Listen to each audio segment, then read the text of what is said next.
दोस्तों नमस्कार, मैं हूं प्रदीप कुमार। आप देख रहे हैं पॉलिटिकल आइडिया। पॉलिटिकल आइडिया के आज के इस अंक में आप सभी दर्शकों का बहुत बहुत स्वागत है। दोस्तों 2027 की शुरुआत में देश के जिन 5 राज्यों में विधानसभा के चुनाव होने हैं उनमें उत्तर प्रदेश वह राज्य है जहां 2029 के लोकसभा चुनाव से पहले दिल्ली की सत्ता के लिए भी सेमीफाइनल खेला जाएगा। तब जब उत्तर प्रदेश में लखनऊ की पिच पर अखिलेश यादव और योगी आदित्यनाथ के बीच आमने सामने का मुकाबला होगा। योगी आदित्यनाथ तो सामने होंगे, लेकिन योगी आदित्यनाथ के साथ ताकत होगी प्रधानमंत्री नरेंद्र मोदी की। यानी एक माई अखिलेश यादव, जिनकी राजनीतिक पहचान मानी जाती है माई एम जोर वाई, मुस्लिम जोर यादव, लेकिन अब मुस्लिम और यादव गठबंधन के बदले अखिलेश यादव पीडीए की बात करते हैं, पिछड़ा दलित अल्पसंख्यक। तो सवाल है कि दोस्तों क्या 2024 के लोकसभा चुनाव की तरह अखिलेश यादव का पीडीए 2027 के विधानसभा चुनाव में अखिलेश यादव को बढ़त दिला पाएगा?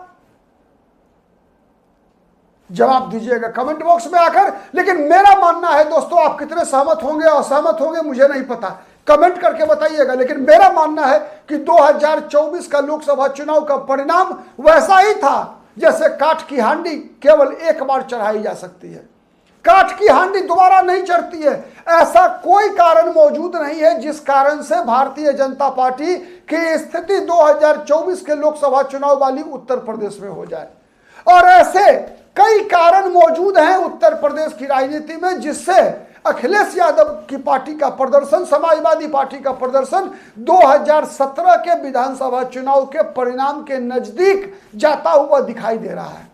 कौन कौन से कारण मौजूद हैं मैं बारी बारी से बताऊंगा दोस्तों। उससे पहले बताऊं आपको कि वो कौन कारण मौजूद नहीं है जिस कारण से अखिलेश यादव को 2024 के लोकसभा चुनाव में 43 सीटें जीतने में सफलता मिली थी। 37 अखिलेश यादव को और 6 कांग्रेस पार्टी को, यानी 43। भारतीय जनता पार्टी अपने गठबंधन के सहयोगियों के साथ मात्र 36 सीटों पर सिमट गई थी। तो उसका जो सबसे प्रमुख कारण था वो कारण आज मौजूद नहीं है, जिस कारण से अखिलेश यादव ताल ठोक रहे हैं वापसी का, सत्ता में वापसी का, वो कारण ही गायब है। कारण क्या था?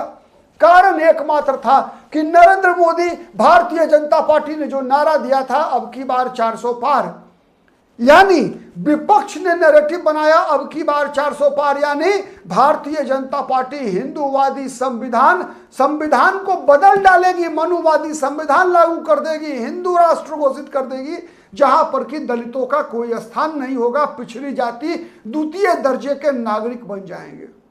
लेकिन कहा जाता है काठ की हांडी एक ही बार चढ़ती है, दोबारा चढ़ती नहीं है, चढ़ने लायक होती नहीं है। तो इसीलिए वो कारण अब मौजूद नहीं है कि संविधान खतरे में है, उससे डराया जाए, जिस कारण से दलित मतदाताओं ने बसपा का भी, मायावती का भी साथ छोड़ दिया। वो दलित मतदाता, वो पिछड़े वर्ग के मतदाताओं ने भी, जो लगातार 10 वर्षों से 2014 से लेकर 2024 तक भारतीय जनता पार्टी के पक्ष में वोट डाल रहे थे, उन लोगों ने भी बीजेपी का भी साथ छोड़ दिया और समाजवादी पार्टी के पक्ष में वोट डाला। समाजवादी पार्टी और कांग्रेस के गठबंधन के पक्ष में वोट डाला। यह वो बड़ा कारण था जिस कारण से अखिलेश यादव और कांग्रेस पार्टी के गठबंधन को लोकसभा चुनाव में उत्तर प्रदेश में बड़ी सफलता मिली। आपको याद होगा 2024 लोकसभा चुनाव में चाहे राहुल गांधी हो चाहे अखिलेश यादव हो, इनके हाथ में एक भारतीय संविधान की एक प्रति कॉपी हुआ करती थी और उसी संविधान पर खतरे की बात कहकर उत्तर प्रदेश सहित अन्य राज्यों में भी दलितों को डराया गया था और परिणाम स्पष्ट था। अब वो फॉर्मूला मौजूद नहीं है, जिस कारण से 2022 में समाजवादी पार्टी का प्रदर्शन सुधरा था, वो कारण भी मौजूद नहीं है। क्या था? 2017 में जैसे आज कांग्रेस का गठबंधन, समाजवादी पार्टी का गठबंधन कांग्रेस के साथ है, वैसे ही 2017 में भी समाजवादी पार्टी के साथ केवल कांग्रेस पार्टी थी। लेकिन 2022 में क्या था? 2022 के विधानसभा चुनाव में समाजवादी पार्टी के साथ, अखिलेश यादव के साथ ओम प्रकाश राजभर थे, अखिलेश यादव के साथ अपना दल कमेरावादी पल्लवी पटेल थी, अखिलेश यादव के साथ पूजा पाल थी, अखिलेश यादव के साथ स्वामी प्रसाद मौर्य हुआ करते थे। आप याद कीजिए 2022 से पहले उत्तर प्रदेश का विधानसभा चुनाव, 6 महीने पहले ओम प्रकाश राजभर, स्वामी प्रसाद मौर्य, दारा सिंह चौहान, तांता लगा हुआ था भारतीय जनता पार्टी और भारतीय जनता पार्टी के गठबंधन के सहयोगियों का भारतीय जनता पार्टी से अलग होने का। प्रतिदिन अखिलेश यादव सायंकाल एक बड़े नेता को लेकर आते थे और उसके साथ प्रेस कॉन्फ्रेंस करके बताते थे उत्तर प्रदेश के लोगों को कि देखो भारतीय जनता पार्टी में योगी आदित्यनाथ की तानाशाही से घबराकर भारतीय जनता पार्टी के सहयोगी, भारतीय जनता पार्टी के नेता, चूंकि स्वामी प्रसाद मौर्य वगैरह तो बीजेपी में थे, वो तो कोई सहयोगी पार्टी थे नहीं, तो ये सब जो दारा सिंह चौहान बीजेपी में थे, तो ये सब बारी बारी से जो पार्टी छोड़ रहे थे, तो उसका एक माहौल बना था बीजेपी के खिलाफ और उसका लाभ मिला था। अखिलेश यादव को लाभ मिला था राष्ट्रीय लोकदल जयंत चौधरी से गठबंधन करने का। याद कीजिए वो दौर था दोस्तों जब भारत में किसान आंदोलन अपने परवान पर था। नरेश टिकैत का आंदोलन परवान पर था, किसान आंदोलन। पश्चिमी उत्तर प्रदेश में भारी सफलता मिली थी अखिलेश यादव को, समाजवादी पार्टी को। राष्ट्रीय लोकदल गठ से गठबंधन करने का लाभ मिला था समाजवादी पार्टी को। पूर्वी उत्तर प्रदेश में समाजवादी पार्टी को लाभ मिला था ओम प्रकाश राजभर से गठबंधन करने से। ये सब आज बीजेपी के साथ है, चाहे वो जयंत चौधरी हो, चाहे वो ओम प्रकाश राजभर हो। पल्लवी पटेल ने साथ छोड़ दिया है, पूजा पाल बीजेपी में शामिल हो चुकी है, स्वामी प्रसाद मौर्य वगैरह का क्रेज खत्म हो चुका है, दारा सिंह चौहान भाजपा में वापस आ चुके हैं, अतीक अहमद ऊपर जा चुके हैं, मुख्तार अंसारी ऊपर जा चुके हैं। तो कई ऐसी घटनाएं घटी हैं दोस्तों जिस कारण से अखिलेश यादव 2022 विधानसभा चुनाव का प्रदर्शन भी दोहराने की स्थिति में नहीं है। साथ ही अखिलेश यादव का गठबंधन कांग्रेस पार्टी के साथ है।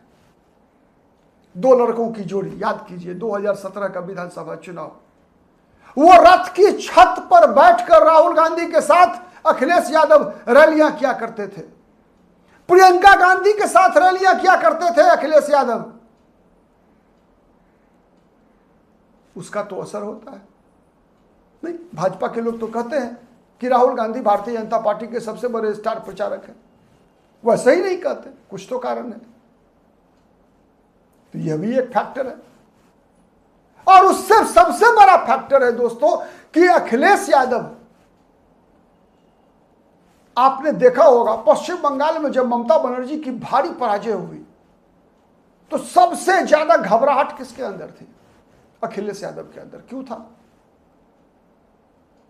पता है अखिलेश यादव को। अखिलेश यादव को पता है कि बंगाल फॉर्मूला, जिस फॉर्मूले से भारतीय जनता पार्टी ने 70% हिंदुओं का ध्रुवीकरण कराने में सफल हुई भारतीय जनता पार्टी। भारतीय जनता पार्टी के पक्ष में पश्चिम बंगाल के 70% हिंदुओं ने भारतीय जनता पार्टी के पक्ष में वोट डाला। अखिलेश यादव कितने मासूम हैं आप सोच कर देखिए कि जिस हिंदुत्व के मुद्दे पर भारतीय जनता पार्टी ने असम में 80% सीटें जीती, भारतीय जनता पार्टी को 70% हिंदुओं ने पश्चिम बंगाल में वोट डाला। उसी हिंदुत्व के मुद्दे पर, सनातन के मुद्दे पर, राम मंदिर के मुद्दे पर अखिलेश यादव भाजपा को घेरने चले हैं। नहीं लगता कि यह सेल्फ गोल है? भारतीय जनता पार्टी का राम जन्मभूमि, राम मंदिर का मुद्दा भारतीय जनता पार्टी के लिए तो वो मुद्दा है मित्रों जो भारतीय जनता पार्टी को 2 सांसदों से 303 सांसदों तक की जो यात्रा भारतीय जनता पार्टी ने की है, उसके मूल में अगर कोई मुद्दा रहा है तो वो मुद्दा रहा है राम जन्मभूमि, राम जन्म स्थान मंदिर का।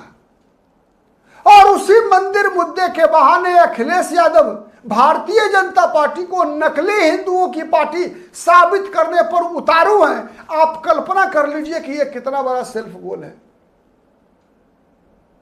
कौन नहीं जानत है जग में कपि संकट मोचन नाम तिहारो, जैसे पवन पुत्र के लिए ये लाइन कही जाती है दोस्तों, वैसे ही कौन नहीं जानता है कि समाजवादी पार्टी यानी मुलायम सिंह यादव की पार्टी, समाजवादी पार्टी यानी अखिलेश यादव की पार्टी, समाजवादी पार्टी यानी आजम खान की भी पार्टी, समाजवादी पार्टी यानी जफरयाब जिलानी की भी पार्टी।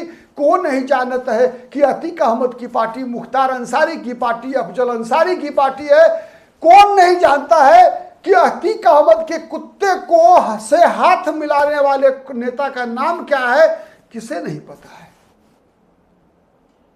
वैसे ही नहीं अखिलेश यादव घबराए हुए हैं पश्चिम बंगाल में ममता बनर्जी की बड़ी हार से, और जिस मुद्दे के इर्द गिर्द भारतीय जनता पार्टी की ये यात्रा 2 सांसदों की पार्टी से 303 सांसदों की पार्टी तक की पूरी हुई है। कल्याण सिंह से लेकर 1991 में योगी आदित्यनाथ 2026 तक की यात्रा चल रही है। किसे नहीं पता है। उसी मुद्दे, राम जन्मभूमि के मुद्दे पर, सनातन के मुद्दे पर, हिंदुत्व के मुद्दे पर जब आप भारतीय जनता पार्टी को घेरने का प्रयास करेंगे तो क्या आप सेल्फ गोल नहीं कर रहे?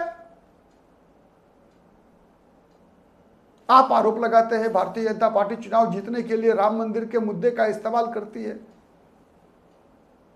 हिंदुत्व के मुद्दे का इस्तेमाल करती है, और आज आप वही काम कर रहे हैं।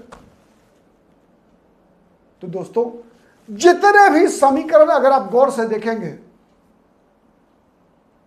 वो इस चुनाव का परिणाम 2017 वाला होता हुआ दिख रहा है। आपको क्या दिखता है? कमेंट जरूर कीजिएगा। कमेंट जरूर कीजिएगा कि आप इस विश्लेषण से किस हद तक सहमत हैं। आपका क्या अनुमान है उत्तर प्रदेश में चुनाव परिणाम के संबंध में? कमेंट करके जरूर बताइएगा दोस्तों। और यदि हमारा विश्लेषण पसंद आता है तो प्लीज लाइक कीजिए, शेयर कीजिए, जिससे कि अधिक से अधिक लोगों तक हमारी बातें पहुंच सके। और अब तक यदि पॉलिटिकल आइडिया को सब्सक्राइब नहीं किया है तो प्लीज सब्सक्राइब कीजिए। आज के लिए इतना ही, फिर मुलाकात होगी किसी अन्य मुद्दे पर। तब तक के लिए नमस्कार।